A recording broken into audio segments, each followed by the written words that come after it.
So magsimula tayo dito sa may app na so dito sa HTTP, dito yung sa controllers. Here are the functions. Dito nakalagay yung mga data na mailalagay sa yung mga huhugutin niya dun sa kunwari criminal record to. Sa criminal record table siya. Ito yung mga data na huhugutin niya. Tapos pag nahugot niya, i-return niya dun sa criminal record na dun sa may criminal record na page. Ayan. Tapos dito naman sa offense record, same din naman sila. Pero ang ibabato niya dun sa offense record, dun sa may crimes record na page niya ibabato. Same din sila, humuhugot din sila ng data. Tapos ano pa ba? So screen controller. Dito yung mga kung may clinic ka, dun pupunta ganun. Tapos dito naman sa user controller, dito yung mga admin users ganun. Sa may models. Dito naman sa models. Dito naka-define yung mga data na pwedeng ilagay doon sa may database. Tapos ganun din doon sa may offense record, sa may crime record. Kung wala yung isa dito, kunwari, tapos nakalagay siya doon, naka-error yan kasi hindi pala, kung may naka-define dito na wala dito sa may application screen, error yan kasi hahanapin niya yung hahanapin nitong application screen etong meron dito ay yung wala doon na meron dito. Tapos dito naman sa migrations, basically yung sa pag-create ng ito yung sa manual na pag-create ng tables dun sa database nyo. Pero pwede din namang doon na sa may database, pwede ka nang mag-add na lang doon, pero parang mas para na. So dito naman sa etong mga to, hindi naman na ginagalaw halos ng mga to. Itong admin template, hindi na ginagalaw yan. Itong images, kumukuha lang ng data dyan. Tapos sa select, wala, hindi ginagalaw yan. So dito sa may views, application screen, dito yung mga mga codes. Dito prinogram yung mga pages.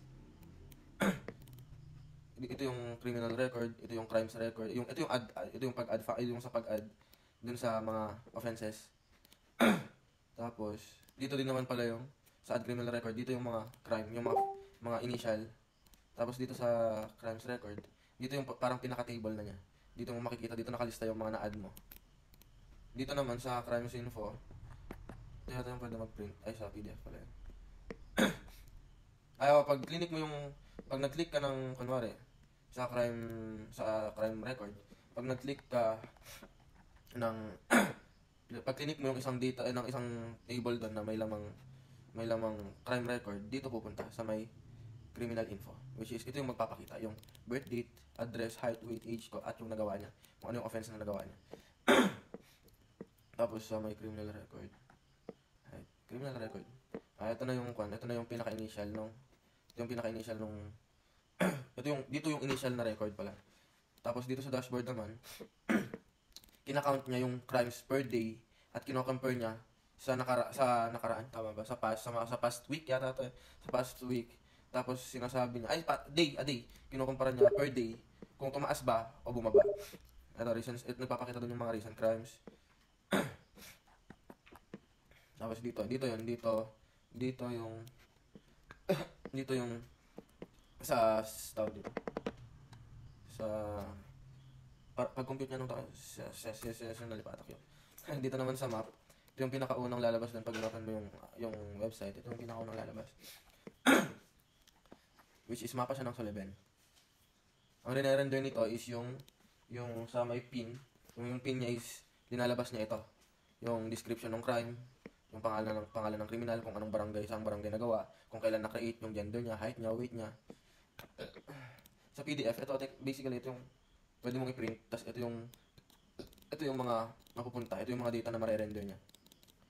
Which is yung about dun sa criminal tsaka sa crime na nagawa niya.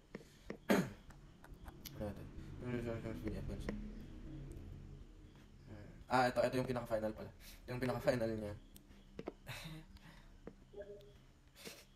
Tapos, record, test. Wala to. Show, wala to. Ito yung summary. Itong summary naman is yung sa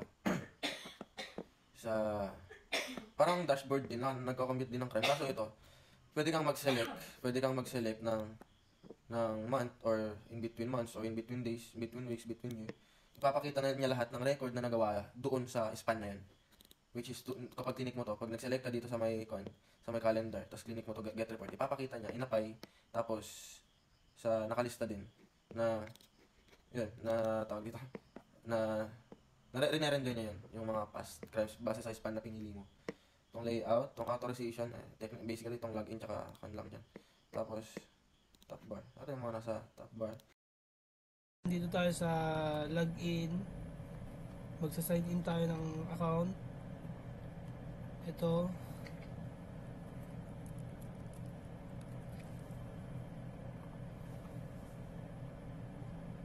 Pag sign in natin, makikita natin ng mapa ng Isabela, din Kawayan, Aurora. Ito yung mga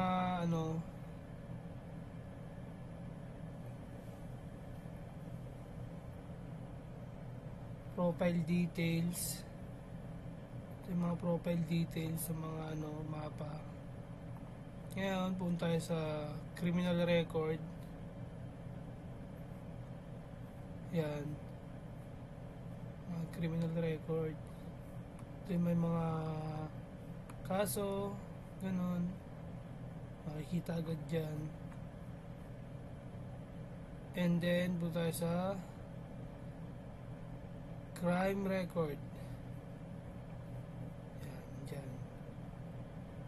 San Pedro, mga yan. And then, punta tayo ng dashboard. Yan. Recent crime, mga homicide, ganon, theft, kidnapping, homicide, mga kaso, dyan yung mga date, dyan lahat. Yan, possession of drugs, possession of firearms. Ngayon, last ito sa administrator. Yan, create user management. Yan, kunyari may mga may tayo maglagay ng dyan, Elder Rosalinda.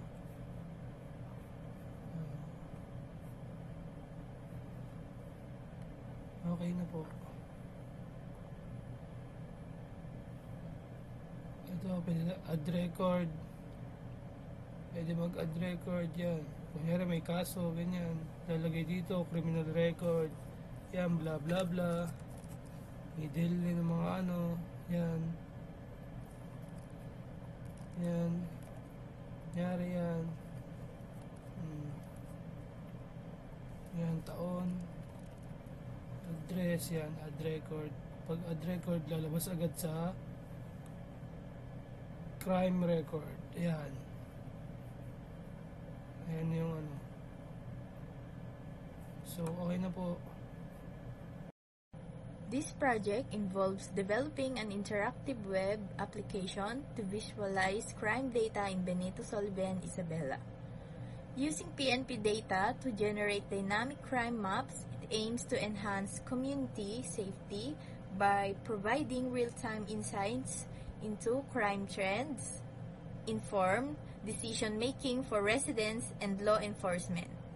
The web application improves resource allocation, crime prevention efforts, and the documentational and analysis of criminal activities, offering a more efficient and portable system for managing crime data. Overall, it is a valuable tool for creating a safer environment for the community.